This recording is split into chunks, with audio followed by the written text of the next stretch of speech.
Praise the lord. ప్రభువైన యేసుక్రీస్తు నామంలో ఈ వీడియో చూస్తున్న మీ అందరికీ శుభాభివందనాలు.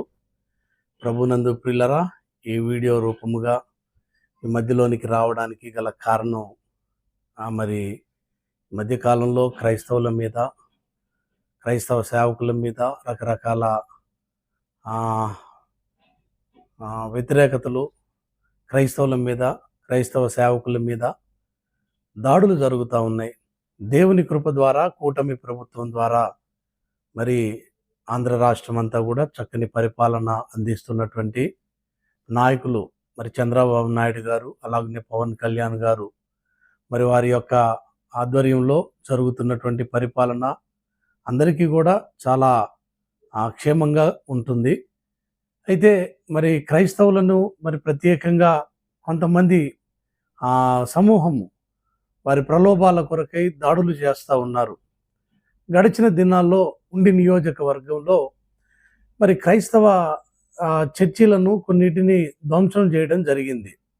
వారి స్వలాభం కొరకై మరి ఏ విధమైనటువంటి ఆలోచనతో వారు మరి క్రైస్తవ చర్చిలపై దాడులు చేశారో నాకైతే తెలియదు, కానీ మొత్తానికి ఉద్దేశపూర్వకంగా క్రైస్తవుల పైన దాడులు చేస్తూ ఉన్నారు. కొన్ని రకాల చర్చిలను కూడా కూలగొట్టి చాలామందిని క్రైస్తవుల్ని ఇబ్బంది పెట్టారు. క్రైస్తవులు శాంతి కాముకులుగా వారి భక్తి ఏంటో వారు చేసుకుంటూ సత్యాన్ని ప్రకటిస్తూ అడుగులు ముందుకు వేస్తూ ఉంటారు. అంత మాత్రమే కాదు, బైబిల్ గ్రంథం మాకు చెప్పినటువంటి మాట ప్రకారంగా మీరు నెమ్మదిగాను, సుఖముగాను, మాన్యముగాను బ్రతుకు నిమిత్తమై ప్రజలందరి కొరకై ప్రార్థన చేయాలి. అంత మాత్రమే కాదు, అధికారుల కొరకై ప్రార్థన చేయాలి అని మా బైబిల్ గ్రంథం మాకు బోధించింది. మానక ప్రతినిత్యము కూడా మేము ప్రార్థన చేస్తూనే ఉంటాం. నాయకులు, అధికారులందరూ కూడా చక్కని పరిపాలన అందించి వారు ఆయురారోగ్యాలతో వారి కుటుంబాలతో కూడా క్షేమంగా ఉండాలి అని ప్రజలందరి కొరకై మరి ప్రార్థన చేసేటువంటి వారు క్రైస్తవులు, సేవకులు. అలాంటి సేవకుల పైన భయంకరమైనటువంటి దాడులు మరి జరుగుతూ ఉన్నాయి. ఉండి నియోజకవర్గంలో ఉన్నటువంటి నాయకులు ఇస్మాయిల్ అనేటువంటి పాస్టర్ గారి పైన దాడి చేశారు. మరి వారు చేశారో లేదా వారి తరపున కొంతమందిని పెట్టి వారు దాడి జరిగించారు. అయితే గమనించండి ప్రియులారా, ఎందుకు ఈ దాడి వారు చేశారు అనంటే, గడిచినటువంటి దినాల్లో జరిగినటువంటి క్రైస్తవ చర్చిల పైన దాడుల విషయమై మరి ఇస్మాయిల్ గారు ఎందుకు ఇలా చేస్తూ ఉన్నారు అని క్రైస్తవుల పక్షాన్ని నిలబడి ఆ చర్చీల విషయమై పోరాటం జరిగిస్తూ ఉన్నారు. అందుకు గాను అక్కడ ఉన్నటువంటి నాయకులు మరి పోలీసు వారికి ఏ విధమైనటువంటి రీతిగా ఆదేశించారో తెలియదు. ఎందుకంటే శాంతి భద్రతలను కాపాడాల్సినటువంటి వారు పోలీసులు, అలాగనే నాయకులు, అధికారులు కూడా. కానీ ఈ నాయకులే మరి ప్రజల మీద దాడి చేస్తూ ఉంటే ప్రజలు ఎక్కడికి వెళ్ళాలి? అంత మాత్రమే కాదు, ప్రత్యేకంగా మరి క్రైస్తవులను టార్గెట్ చేసి క్రైస్తవుల మీద దాడి చేస్తూ ఉన్నారు. న్యాయం అడగడానికి వెళ్తే ఆ సేవకులని చాలా భయంకరంగా మరి దాడి చేసి వారిని కొట్టడం జరిగింది. ఈ పోలీస్ వ్యవస్థ ఎలా ఉంది? నిజంగా పోలీసులు అయితే ఇలా చేయరు. ఎందుకనంటే వాళ్ళ దగ్గరికి వెళ్ళినటువంటి వారికి వాళ్ళు ఖచ్చితంగా న్యాయం జరిగిస్తారు. కానీ న్యాయం జరిగించడం పక్కన పెట్టి మరి అక్కడ ఉన్నటువంటి నాయకునికి కొమ్ము కాస్తున్నారేమో. ప్రజల జీతాన్ని తీసుకుంటున్నటువంటి వారు, ప్రజలకు న్యాయం జరిగించాల్సినటువంటి వీరు చేస్తున్నటువంటి దాడులేంటి? ఆ సేవకుడు మరి ఎందుకు ఇలా జరుగుతుంది అని క్రైస్తవుల పక్షాన నిలబడి ప్రశ్నించినందుకు, గలమెత్తినందుకు అతి దారుణంగా అతన్ని కొట్టడం జరిగింది. ఏకంగా చంపడానికి ప్రయత్నించారు. ఇక క్రైస్తవులకి ఈ లోకంలో బ్రతకడానికి అవకాశం లేదా? వారు భక్తి జీవితాన్ని వారు చక్కగా జరిగించుకోవడానికి లేదా? ఎందుకని ఈ విధమైనటువంటి దాడులు చేస్తూ ఉన్నారు? ఈ విషయమై మరి గౌరవ చంద్రబాబు నాయుడు గారు, అలాగని లోకేష్ గారు, పవన్ కళ్యాణ్ గారు కూడా స్పందించాలి అని మేము కోరుకుంటా ఉన్నాం. మీ పరిపాలనలో చాలా చక్కగా ప్రజలందరికీ కూడా క్షేమం కలుగుతూ ఉంది. మీరు స్పందించి నాయకులపైన కఠిన చర్యలు తీసుకోవాలి, అధికారులపైన కఠిన చర్యలు తీసుకోవాలి. వారు విచ్చలవిడిగా వాళ్ళ అధికారాన్ని అడ్డు పెట్టుకొని క్రైస్తవులను చాలా దారుణంగా హింసిస్తూ ఉన్నారు. మీరు చూడండి ఆ వ్యక్తి ఎంత వేదన పడుతున్నాడో. నేను క్రైస్తవ నాయకుడిని, ఆ జనాంగం కోసం పోరాటం చేస్తున్నా. ఎందుకు ఇలా చేస్తున్నారు అంటే కష్టపడి ఉద్యోగాలు సంపాదించుకున్నావు, సస్పెండ్ చేయండి అంటావా? ఎస్ఐని సస్పెండ్ చేయండి అంటావా? కారులో ఏం తీసుకెళ్తున్నావు?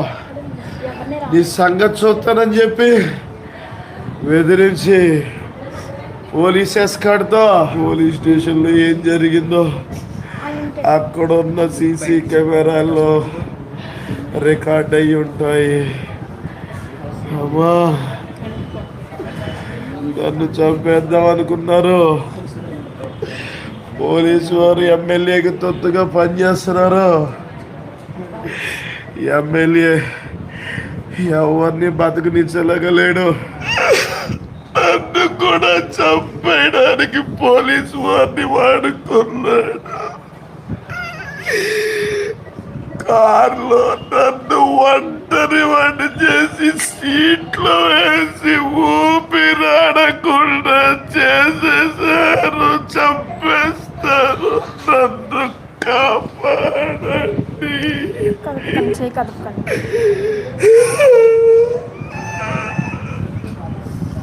నన్ను కాపాడండి.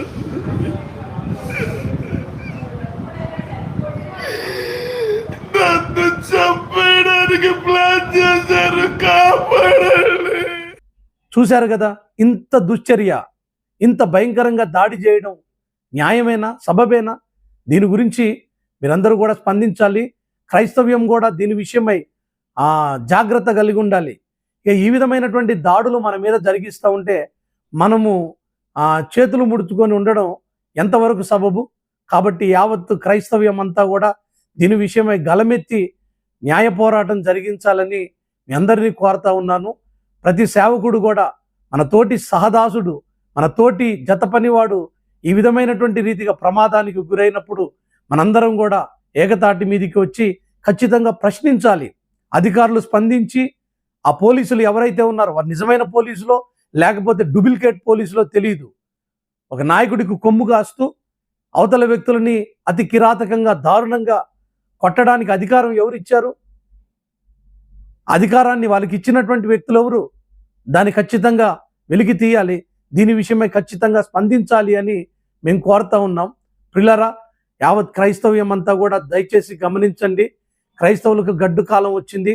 ప్రతి క్రైస్తవుడు కూడా ఏకకంఠముతో అందరూ ఏక మనస్సు కలిగి ప్రతి ఒక్కరు కూడా మనకు ఉన్నటువంటి ఆ చట్టాన్ని, మనకు రాజ్యాంగం ఇచ్చినటువంటి అధికారాన్ని చేపట్టి ప్రతి ఒక్కరు కూడా ముందుకు నడవాలని ప్రభు పేరట మనవి చేస్తున్నాను.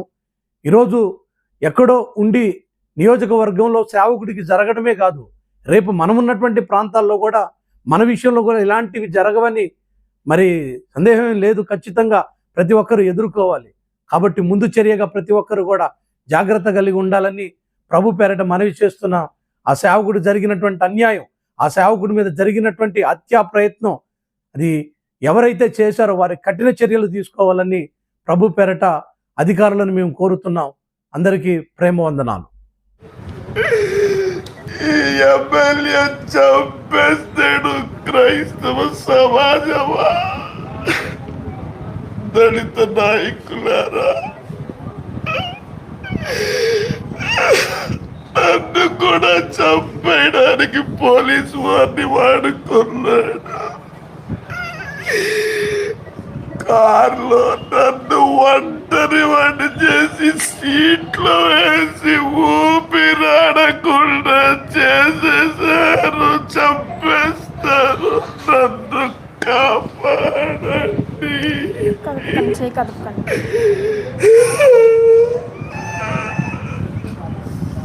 నన్ను కాపాడండి.